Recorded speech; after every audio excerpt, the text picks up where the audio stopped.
اللہ کے محبوب مصطفیٰ کریم صلی اللہ علیہ وآلہ وسلم ماہ رمضان شریف کے روزوں کی اہمیت بیان کرتے ہوئے فرماتے ہیں کہ ماہ رمضان شریف کا ایک روزہ اگر کوئی چھوڑ دے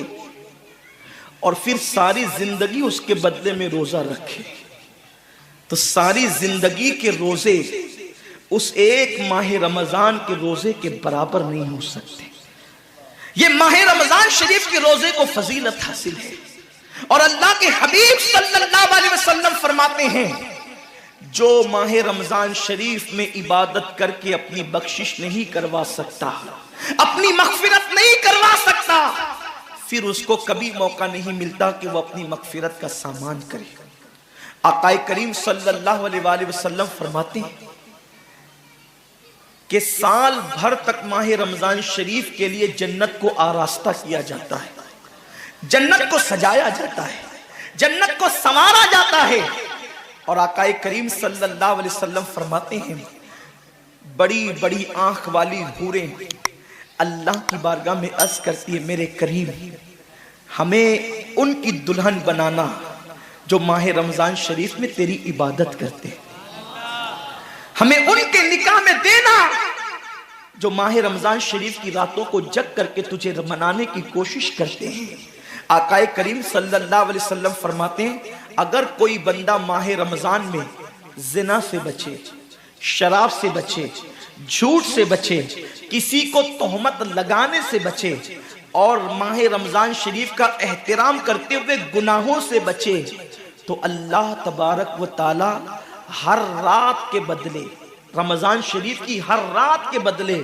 100 حوروں کے ساتھ اس کا نکاح فرمائے گا۔ یعنی 30 راتیں ہیں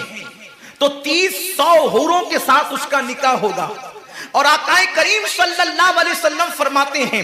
ماہ رمضان شریف کا احترام جو کرے اور احترام ماہ رمضان میں جو لغویات اور خرافات کو ترک کر دے، جو گناہوں کو چھوڑ دے، زنا کو، شراب کو، جھوٹ کو، بہتان تراشی کو چھوڑ دے، آقا فرماتے ہیں اس رمضان شریف کا احترام کرنے والے کے لیے اللہ نے جنت میں ایک ایسا محل بنایا ہے۔ اس محل کا حال یہ ہے کہ دنیا کے سارے اولین اور آخرین یعنی آدم سے لے کر آخری آنے والے تک انسان تک اگر سارے اس محل کے اندر داخل ہو جائے تو بھی اس محل کی اتنی ہی جگہ وہ لیں گے جتنی کی بکرے کی ران آپ کسی مکان کے اندر رکھتے ہیں، تو بکرے کی ران کتنی جگہ گھیرتی ہے، بس تمام اولین اور آخرین اس محل کے اندر اتنی ہی جگہ گھیریں گے۔ یعنی وہ محل اتنا بڑا اللہ نے بنایا ہے، اور وہ محل صرف ان کے لیے ہے جو ماہ رمضان کے احترام میں گناہوں کو ترک کر دیتے ہیں، گناہوں کو چھوڑ دیتے ہیں۔ میرے آقا صلی اللہ علیہ وسلم کے پیارے دیوانوں،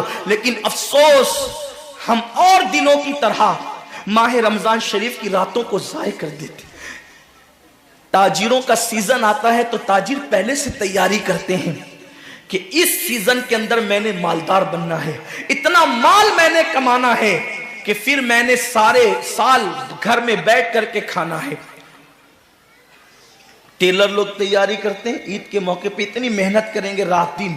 کہ سال بھر اگر کوئی کسٹمر نہ بھی آئے تو وہ گھر بیٹھ کے آرام سے کھا سکے۔ کپڑے والے سوچتے ہیں کہ سیزن آئے گا، جو بھی سیزن ان کا آتا ہے اتنا کمائیں گے کہ سال بھر بیٹھ کے کھائیں گے۔ لوگوں جیسے کپڑوں کا سیزن آتا ہے، ٹیلروں کا سیزن آتا ہے، پھلوں کا سیزن آتا ہے،